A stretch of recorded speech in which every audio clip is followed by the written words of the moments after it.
as always, my delight to welcome Bearded Dave. Hello, Bearded Dave. Hello, Bearded Alex. How are you? I'm not so bad. I've got a story coming up later on the show, apparently, about the amount of germs and what else is it? And we harbour a huge amount of germs in our beards, apparently. I've got to admit, I did find a Cheerio one day as I'm driving to work.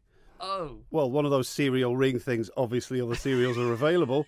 Yeah, I didn't eat it. If anyone's thinking that way, I did put it in the bin. Oh dear. That is what. There's a mate of mine who's got a beard who says that you should always carry around a handkerchief so you can just always mop around your mouth, just in case, if you're ever having one of those frothy drinks from Costa, of course, other brands are available, that you always have to wipe around your mouth to make sure it's not stuck in your beard. Just be careful of brown cereal, that's all I'm saying. Okay, brown cereal. I'll take your advice on that. Anyway, in to talk not about beards, surprisingly enough, to talk about Manx Blind Welfare, let's talk about the library, where it is and what it is. Absolutely. So lots of people still don't know we actually have a library.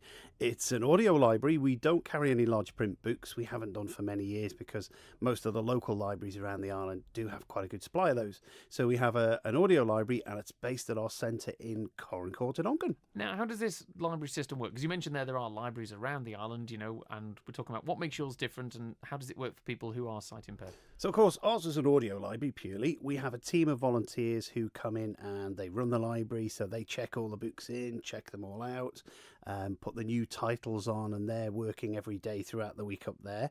What happens, our members select from, we have a large print list. We're also able to give people help if they're not able to access that. They select some titles from our list, or they can just choose an author or a type of genre of book. Our librarians will get the available titles off the shelf, and they get sent out in a special orange bag, and they're delivered free of charge by our friends at the Isle of Man Post Office all around the island. So people don't need to come in, we send them out to them. Excellent stuff. And when it comes to the titles available in the library, I am as guilty as anybody else that as soon as I hear the word library, I think it's a reference place full of lots of old books. And are we talking that the range is from possibly lots of old titles to actually really quite modern, up-to-date ones? Yeah, we've got a great selection right across the board. We've got sort of fiction, non-fiction, biography. We're starting to build a fair collection of Manx recordings as well. So we've had some local authors and poets have actually recorded some of their work, so that's available there. There is no specific time that people can have these books for. They can have them as long as they need, but we don't send any new ones out till we get the old ones back. Oh, obviously.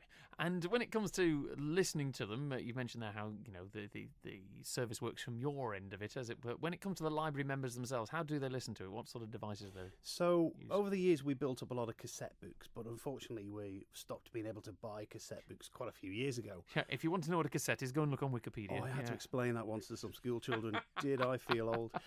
So we've actually had to change our system quite a few years ago now. So we've opted for a new system which uses little sticks or keys, and we provide special players. And Dave's even brought a prop for radio. Great idea there, Dave. Show it to the camera. I'll show it to the camera there with my best cheesy bearded grin.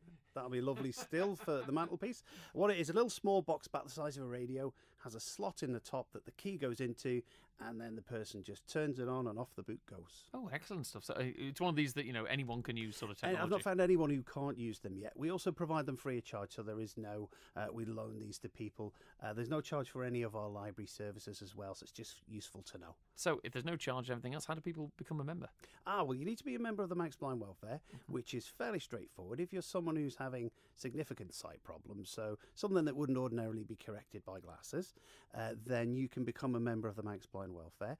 If you're registered blind or partially sighted, now they've changed it to sight impaired or seriously sight impaired, we know what we're talking about, then you will automatically become a member because we get notified of all the registrations. It's dead simple to do. It's just one or two little forms to fill in. We'll help you do that.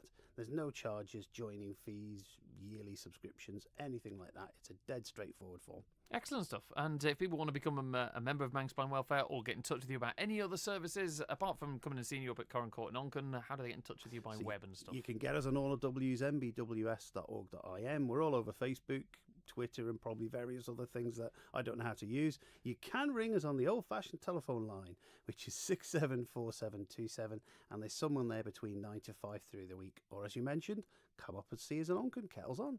Thanks very much for that one, Dave. And just to leave you on this one, apparently, and when we were talking about our beards, we actually have microbes in there that are hazardous to human health. Wow. So that was an old Cheerio. What was it? Cheerio, did you say? I'm rushing off to buy my disposable razor as we speak.